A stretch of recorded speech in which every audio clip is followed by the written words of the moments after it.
Hey, welcome everybody. Great to have you here on the blog. Now, I just want to take you through a really simple 5-step program, 5-step system that really gives you the basic steps that you need to know and understand when you go to look at investing in property, okay? So one of the first things I see with a lot of people, they come in and see me and they've got no idea why they even want to invest. So the first thing you need to do is understand you need to have some clear goals and you need to have a big why, because your why is your driver. So for a lot of people, it's really simple. I want to make sure I'm going to be okay in retirement. I want to make sure that I'm going to be able to travel. I want to make sure that I'll be able to look after my kids. So they're the main core reasons why somebody wants to invest. So make sure that you've got really, really clear goals about what you want to do, what you want to achieve out of property, and what it is you're trying to get, right? Because property is just a vehicle to take you from A to B. So you might want to retire early. You might want to make sure that, your family is always going to be looked after. You're going to build a good asset base that your kids can leverage off later on in life. So that's something that's really, really important. Make sure you get that clear.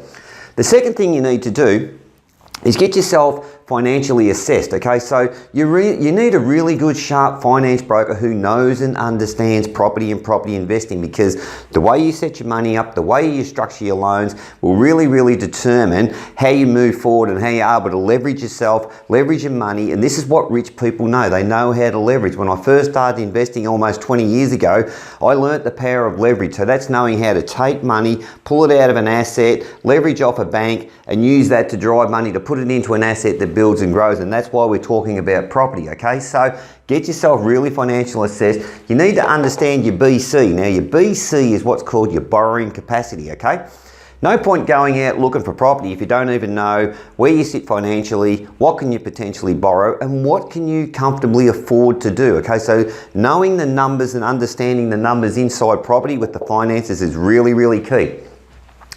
Here's the third thing, you get your BC. So let's say, for instance, you've been assessed and you could comfortably borrow $500,000 towards investing in property, okay, which is pretty standard, all right?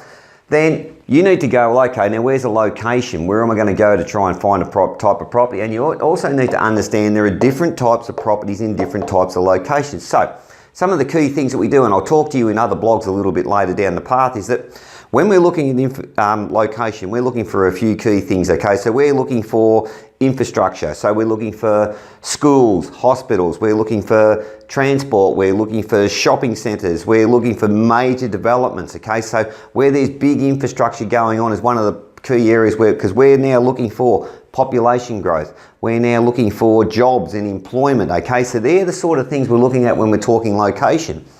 But you will be dictated to the location purely based on the price point that you can currently afford, because different areas have different price points, So some area could be 600,000, somewhere could be 400, and you're sitting at 500. So you'll be limited to where you can buy based on your borrowing capacity and then the type of property that you want. So whether it's a house and land, whether it's a townhouse or maybe a boutique apartment, depending on your affordability level, that then dictates. So if you can understand now step 1, step 2, step 3, you can see now there's a process that's starting to happen that's going to help move you on the path so you don't make a big mistake, so you don't screw up and cost yourself money.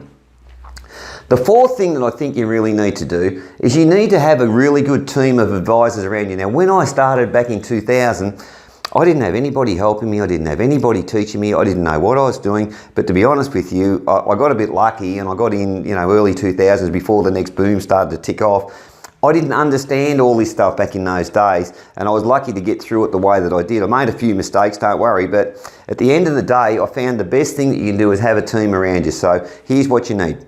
You need a really, really smart finance broker, as I just mentioned up there in step 2. You need a really good tax accountant who knows and understands tax. Look, find people who can help you with advice, who know and understand property, who are property investors themselves, okay? So finance broker, tax accountant, property advisors are really, really key. Now, I'm a professional investment property advisor, so that's what I do. So we need to know where the locations are, the type of properties, the price points, the infrastructure. You need to get all that information with you.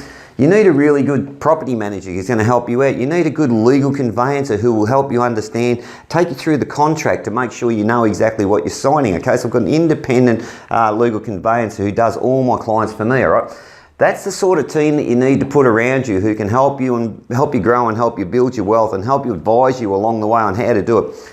There's a really key thing in here about financing: how to set your money up, how to structure your loans, how to set up a cash buffer if you're worried about how the hell can I afford to invest, or how the hell does the money work? Oh gee, I don't know, is it more debt? You need to get the right people educating you and teaching you so that you understand how this whole system works, because once you get it, it takes away the fear and it takes away the worry of, shit, will I get ripped off? I don't know what I'm doing. Will I lose money? Will I lose my house? So there's ways and means that you set this up where your home is protected, your assets are protected, but you're also got an investment model happening over here with a different cash structure, with a different finance structure, with a different banking structure. It's 100% different. That's where a tax advisor and a really good finance broker can help you with that. And the final thing is, once you do have your property, you need to make sure you've got the right insurance that's in place. So you need landlord's insurance because you're now a property owner. You need building insurance that's in place. And you also need a really good rental manager. Now, they're really hard to find because that industry is so transient. Property managers come, property managers go. That's just the way it is in that industry. But we do have some really good ones who work direct with my clients. So having that in place is really important. And the final thing to the whole 5 over here, if I was, stepping out the start, was that get yourself some knowledge. So you're on my blog here, so I presume you're getting some knowledge and information from me, which is cool. But I would really be looking at, the smartest way to do this is find people who have already walked that path. Now, I've been doing this for over 20 years. My whole team over here are all property investors. This is what we do. So if you're thinking about investing in property in Melbourne, or property investing in Brisbane, or wherever it is around the country, it doesn't matter what the area is where you're thinking about it, follow those 5 steps, because I'm sure they can help you. They can put you on the right path so you don't go making silly mistakes and you don't go getting into something that you don't understand. All right, I'm Tony. Thanks for listening, and I'll see you on the next blog.